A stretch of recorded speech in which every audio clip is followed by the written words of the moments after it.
peace to the, you feel me? Peace and blessings. Peace and We blessings. eating dinner right now, and I'm probably gonna still eat. I don't know if we posting this, but this is for us. And smacking and eating, and no, it's cool. But yeah, wife and I had just a, what is it called? A speed bump in communication. I always say some off the, like, what are they saying? But I guess, yeah, we just had a potential argument idea, but we use our communication skills to avoid any unnecessary name calling, back and forth, yelling, any of those ideas. So Right. essentially we were sharing our viewpoints, and in hindsight I was irritated by another situation that I let fall into the communication that we were having, and I essentially asked for my wife to allow me to elaborate more, when in a normal conversation we would just talk back and forth and be more free flowing. But being that I was irritated by something else, I wanted more control of the conversation. So that, what I said, triggered her, and you don't know if you want to share your side like that, or you want me to keep elaborating? I can keep elaborating. You can keep elaborating. So that what I said triggered her. So I said, what did I say? What was the exact words I said? Or basically, like, I let her say her piece, now let me say mine. And it's like more of a casual dialogue. So it's not like a let me say my piece, you say your piece. So she was triggered by that, because like, well, we're having a free flowing conversation. This shouldn't be a time for her to have to shut down and contain her excitement or energy or what she wants to express, which is fair in hindsight. But when she said that to me, at that point, I still wanted to say whatever I wanted to say. So I had ideas of like, well, like, how can I get you to allow me to say my point? So instead of saying anything that was rude to have an arms race, because at that point I already said I let her say her piece, let me say mine. Then she said, well, what do you want me to do? Just be quiet ideas. And then, so from there, I could have tried to say some words like just be quiet, or, you know, something that would just, you know, start being like a back and forth. Well, I don't gotta be quiet. I could just, you know, or I could never talk all night. So it's like, it could escalate to that point, but we stop it. I just walked out of the room without saying anything. And just because what's in my mind, like, it's better not said than you know, if you react on being agitated, you would have to be like, oh, I didn't mean that. I just reacted because I was agitated or irritated. So as opposed to letting those ideas out, just walk away, think about it, consider what from both sides is fair. Like, was she doing anything wrong? Was I doing something wrong? What else could be a triggering factor? Right. I guess I wanted to just also say before we go into the solution idea, but unless... Oh, yeah, no. Right. Yeah. So, and also just to add to what he was saying from my perspective as well, so it's already... I'm always like super excited and passionate in conversations, and it's a challenge for me sometimes to not interject too much. And so just, I've grown to learn to, you know, not interject, let him finish, let others finish. And I've definitely gotten great and improved on that when it comes to us expressing our emotions, expressing how we feel, a more serious topic. And the reason why this was more challenging for me was because this topic was something random that we saw on social media, and we were just going kind of back and forth about what we saw on social media. And to me, it was more like a lax conversation. Like if you talk about sports or you talk about something, that has nothing really to do about your emotions or anything like that. And so that's why I felt kind of shut down when he said, I said my part, I allowed you to say your part, let me say mine. And so I felt even more shut down at that point. And I was frustrated, and I said, well, you just want me to be mute or whatever. And and then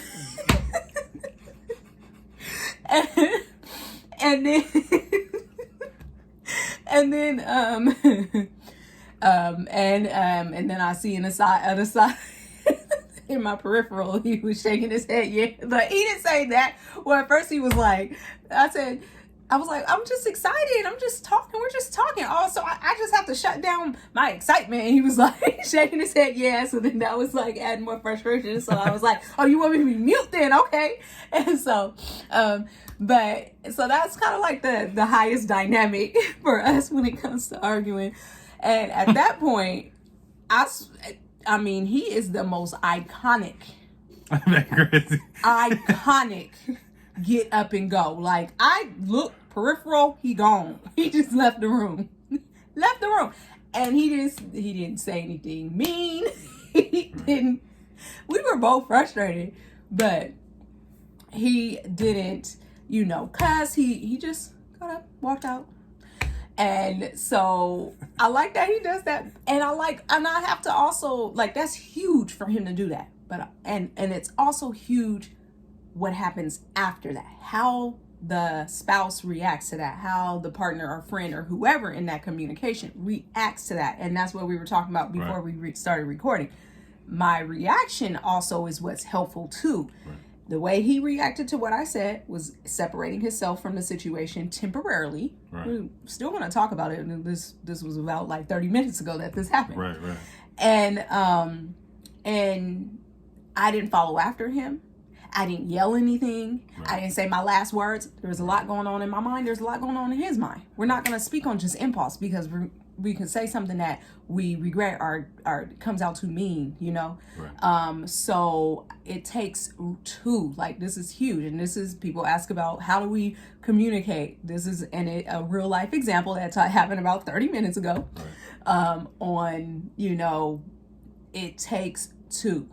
Our reactions, how do we react to how we're feeling? And I came downstairs, started writing on something and eating, and then we can kind of go further. But I think you can go into that part. Yeah. So I do want to commend my wife, if that's the right word. I feel like I'm wrong, but I do want to commend my wife on not chasing me. And saying anything extra feisty or slamming the door, all these ideas. It's a practice habit that we're doing of avoiding arguing and learning how to handle our differences more in a fair manner, a more articulated manner, and being patient with ourselves.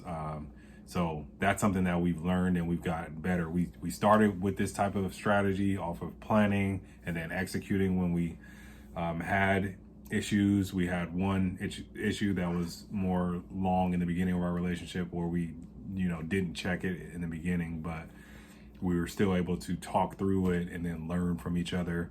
So, so now we don't have arguments. We just have like these situations where we just know that it's getting too far for both of us. So when it's getting too far for me, I have to just go to another room, just be quiet for a minute, think, because my wife says before, like, it's not about being right, and that sticks with me. So since I know that we're not trying to battle to be right, then there's no point of sharing ideas that will make each other feel inferior or anything like that. So so it's a favorable environment for me to just walk to the other room, collect my thoughts.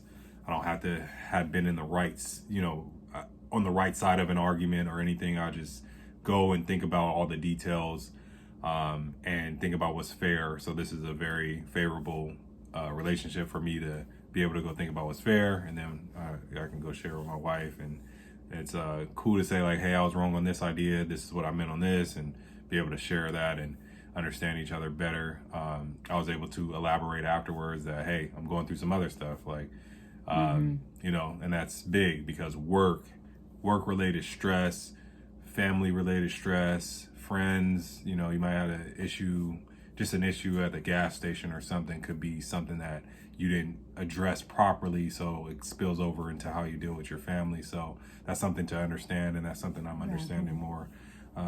Just like, gotta address internal traumas that might just come from the outside. It's just you might have got mean mugged by somebody, and you might have been ready to fight and still have that energy or something. So who knows? But just thinking about those things and being fair with how you're handling your person. Tell them you need a break. Tell them you need, 10 minutes, 5 minutes to clear your mind. Go hoop, go box, go do push-ups, do something productive. But yeah, so. All right. Oh. Go ahead. Yeah. I just want to briefly add, because this would be a nice short video. Even before he mentioned, hey, it's just actually a lot on my mind. And some things that I'm going through that is resurfacing. Right.